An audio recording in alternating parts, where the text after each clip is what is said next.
What's up, everybody? Joe White here, and boy, there are people on this side of the camera. There are people on that side of the camera. Hopefully, you're on the other side of this podcast. And boy, do we have a Monday Night Raw to talk about.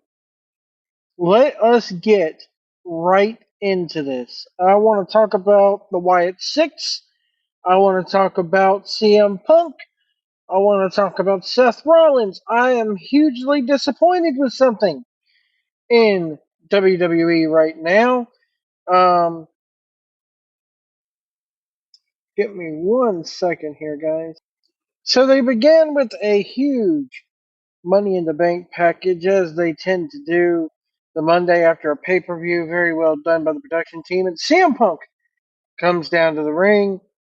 Um, Basically, Punk just doing a rah rah promo, uh, saying that someone um, he wants to congratulate John. He basically congratulates John Cena on his retirement. Um, Punk says that Drew McIntyre's not there. He wanted to check and see if Drew was lurking under the ring, but Drew went and got himself suspended. And then we see what happened on the pre-show, or not the pre-show, the after-show on Saturday. And Punk says the ratings just took a dip because Drew McIntyre was on TV. And we basically get a promo about how he's going to get his hands on Drew. He wants to get Pierce to make the match official. Said he was fined at Money in the Bank, but it was money well spent, and he wants Jack Tunney or Adam Pierce to to lift um, Drew McIntyre's suspension. Um, Seth Rollins comes out. That was funny because Punk also made mention that there were people on that side of the camera, which means there's people sitting on the camera side of the arena. That, yes, of course, was a dig at AEW because if you go look at AEW crowds, their camera section is always empty. Um, and Punk was sitting on the announce table when Seth made his way to the ring, and basically he goats Punk into the ring, and Punk says that the last time they were in the ring, he said that that was the last time he was going to let Seth talk to him disrespectfully, and to be careful. Basically, long story short, Punk gives him a half-ass apology, and then basically Seth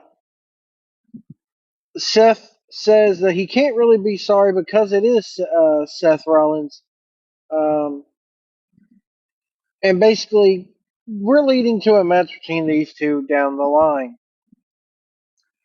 Um, Adam Pierce is in the back. He apologized for not returning calls, and Dominic comes up to him and says, "I really don't want to tag with Liv." And Adam says, "Well, it's Liv that asked for the match, and that Rey Mysterio and Zelina Vega agreed to it." And Dom says he doesn't want it. But Dom has stuck his nose in the last three women's title matches, so the match is going to happen. So Dom might as well get used to it. It's official. Liv comes up to him and basically wants to know if they can, basically wants to know if they could go get ready for their match and that they need to talk strategy. And then we had Jey Uso. Oy vey, excuse me. Oh man, it's late. Jey Uso versus Chad Gable. What little bit of this there was good. Um, Jey Uso ends up getting the win.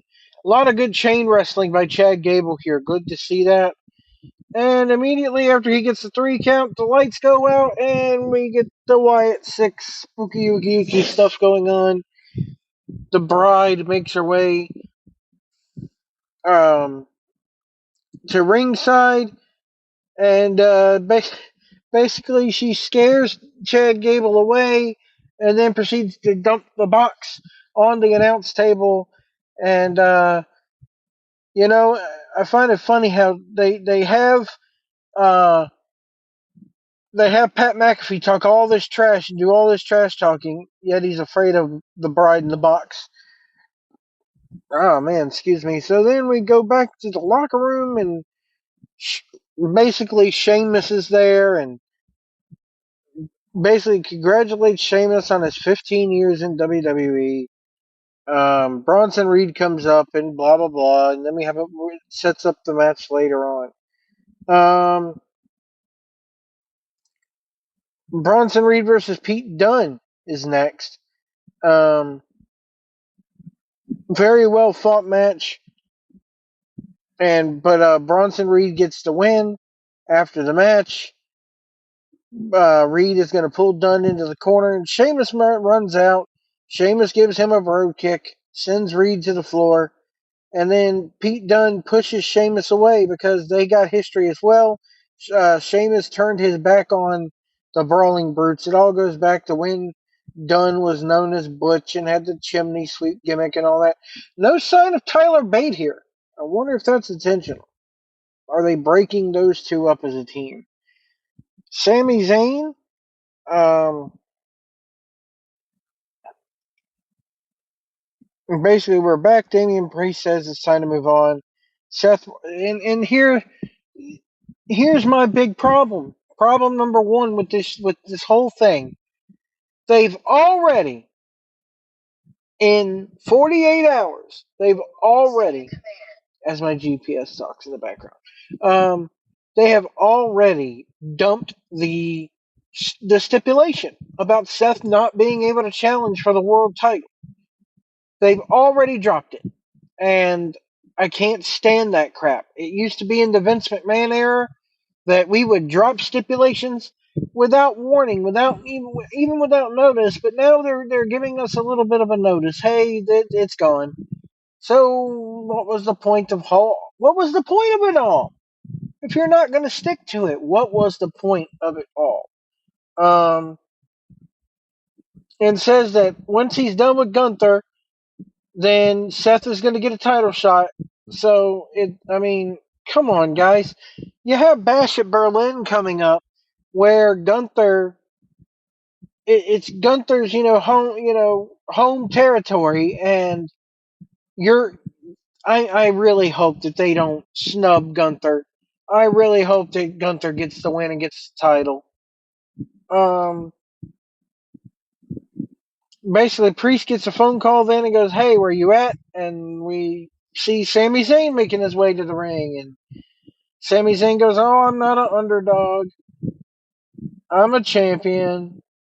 He's been in top level performances in the ring, and that nobody's basically respecting that. Braun Breaker comes to the ring and basically ends up having a talking battle where you think Braun respects Sami Zayn, but Braun gives him a spear, thus setting up a rematch for these two probably at SummerSlam. It's going to be great, and basically he ends up trying to do the warp speed spear, but Ilya Dragunov comes out, and this sets up a match between these two later on. Let me see here. J.D. McDonough, Finn Balor, and Carlito versus Braun Strowman, The Miz, and R-Truth. It was there.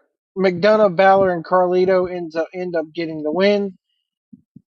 Pierce and Punk are there in the office. Pierce says they both want the match, and says it has to stop. He says he's going to talk to Drew and schedule a meeting for next week. If he's willing to be professional, we'll see. And Pierce tells Punk he has to be home next week. He tells Punk that if he starts another fight, the title match and the match with Drew go out the window. And he tells Punk to heal up and go home. We're back. Dom and Liv are in the clubhouse. And basically they do the old Stephanie McMahon, Triple H gotcha thing where, I'm with the other woman showing her some moves, and the buddies walk in. They want to know what's going on. And Carlito goes, "Oh, that's cool." And Damian Priest pretty much goes, "Why was this so hard? Why is it so hard to get away from her? And Carlito looks down at Dom's crotch and goes, oh, it's a little hard. And the crowd pops. Dom says he's going to take care of this, and he walks off. Finn asks Priest what the big news is, and Priest goes, Dom is going to be interested in this, and he's going to let it be a surprise. Tape number 3 of the Wyatts is Bo is with Howdy again, and Howdy asks him about his family, and he said he took those who weren't warranted, the discarded and forgotten. He gave them purpose, and they were so happy that he remembered them. And being a glutton for punishment doesn't mean that you want to be forgotten. And this is where they show Huskus, glutton for punishment, being a pig. And then they go, there's been loss, too much loss, and they show Eric Rowan. And basically, they show the back of Eric Rowan, and the back of Eric Rowan's hood is Luke Harper's old mask. And he talks about the buzzards flocking around, and they show Mercy the buzzard. Because you show Mercy and buzzards come. And then they basically said that grief is the price we pay for love, and this is where they show Nikki Cross. They showed and then proceeded to show everybody's face but Nikki's. They showed the pig and they showed Joe Gacy. They showed the buzzard and they showed Dexter. They showed the Rambling Rabbit and they showed Eric Rowan's face. But then they got to the bride and they did not show Nikki's face at all. I went back and looked at this extensively. They did at least 2 or 3 times. They did not show Nikki Cross's face anywhere on this package. And Boas asks if they're sick, and Howdy says, yeah, he thinks we're sick. And then he goes, well, sick is what we will be. And then we say Adam Pearce walking in the back. Chad Gable confronts him and says, hey, did you see the tape? They're talking about him, and no one is doing anything about this. These guys are running rampant. Nobody's doing anything about it. And Adam says he started an investigation, and he goes, have you tried to wonder, Chad, why they're coming after you? Maybe this is something that you're doing. And Chad walks off, and when he walks off, Adam Pearce opens the door to his office, and sitting inside his office is Bo Dallas. This was extremely well done. Everything about this was, from the tape to Dallas being in his room. I want to see a promo from the other 5 or 4 now. I want to see Nikki Cross speak, or Eric Rowan speak, or Chad, or Joe Gacy, or Dexter Loomis. I want to see somebody speak other than Howdy and Bo.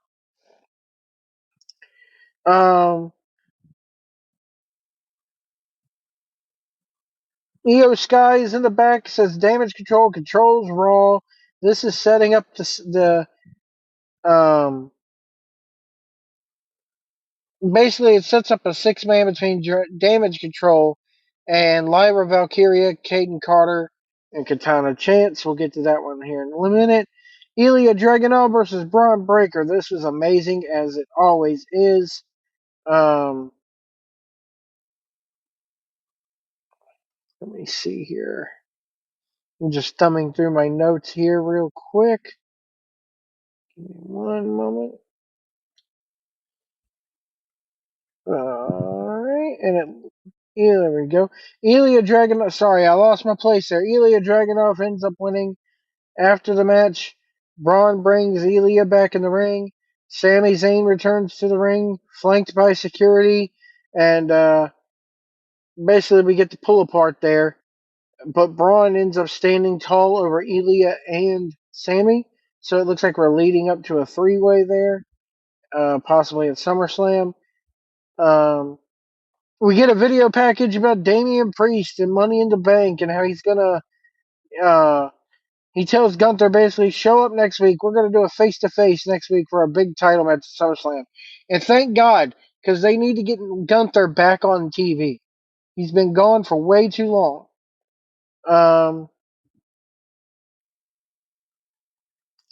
We're told that Kofi suffered an AC joint sprain, and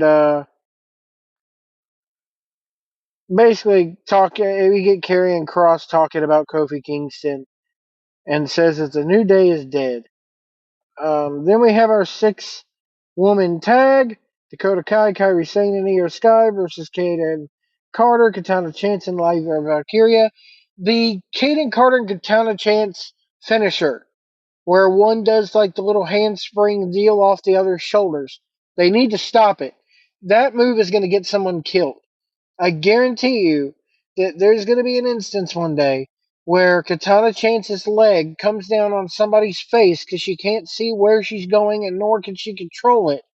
And somebody's going to get a broken nose or a broken orbital bone or their head's going to just get squashed. Something is going to happen with that move. They really, really need to stop it. After the match, God, I lost my train of thought there. Zoe Stark, Shayna Baszler, and Selena, or not Selena Vega, golly, Sonya Deville. Sorry, guys, it's late. I need to start doing these recaps the morning after. Zoe Stark, Shayna Baszler, and Sonya Deville. So if you haven't been keeping up with this lately, Sonya Deville's been trying to recruit um, Baszler and Stark. So basically, into a stable there, and it's worked. Um, I have to say, Sonya Deville looked great here. All three of these women look great here, going around beating everybody up. Um,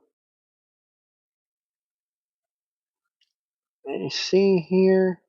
Jackie is with Sonya, Shayna, and Zoe, and asks the message they're trying to send. And basically, Shayna says, "Oh, we run the show," and Zoe says they got screwed twice, and that's why they gave Sonya a call. And Sonya says, basically, I'm here to bring out the true potential in these guys. And you saw what happens when running things. There isn't a thing they can't do to them. Isla Dawn and Alba Fire show up, and it says as long as they have the titles, it's their division. Chad Gable's talking to the Creeds and Ivy Nile in the background. We have a video package with Gunther. He said next week Gunther and Damian will go face to face. Sheamus will face Bronson Reed, and Drew McIntyre will be on Raw next week. Then we get our main event, the tag match. It was meh, but it's the ending, is what everybody comes to see. Ray goes up for a frog splash. Liv sends a chair into the ring. The referee goes to put the chair out. This causes Liv to crotch old Rey Mysterio on the top rope. And he falls over and thus gives Dominic the opportunity to hit the frog splash. He hits it 1, 2, 3. Now um, after the match, Dominic hugs Liv, realizes he's hugged Liv, and backs away. Liv doesn't take the hit. She jumps into his arms. They fall to the ground with Dominic on top, and then they Dominic seems to give in for a split second because they touch foreheads in a very passionate way. Liv has the biggest smile on her face, and then Rhea Bloody Ripley, mommy herself, looking damn good, coming back from injury to a massive. I mean, I wish they would have had that little decibel meter thing going for this, but they didn't, because that thing would have been well over 100. And Rhea makes her way to the ring. Liv Morgan hightails it. Dominic does this beautifully. Dominic Mysterio deserves an Emmy here. This is pure cinema, folks. Dominic with his head down and looking like a scalded dog, as JR would say, because that's exactly what he looked like, a scalded dog here. He's got his head down, his tail tucked between his legs, the I'm sorry look on his face. He's being real submissive here, and um, Rhea Ripley picks his chin up with her finger and tells him to look at her. He wants to give her a hug, but she, walks basically as she's walking away from him or walking toward him. That's when the USA feed goes off. But WWE were quick to put up and upload the actual version of what went on for a few more seconds, and we see that Rhea Ripley has walked away from Dominic, and Dominic appears to be in pursuit after her. What an episode of Monday Night Raw this was. This was the Monday after a pay-per-view. They needed to set things up for SummerSlam, which they did, and I am already looking forward to SummerSlam being 3 weeks away. This was awesome. This was amazing. Um, the big Rhea thing, the big Rhea Ripley return. I still think Dominic is gonna, now we're gonna have the implosion from the inside. Dominic is gonna get sick of Rhea Ripley. He's gonna get sick of being talked down to by Rhea Ripley.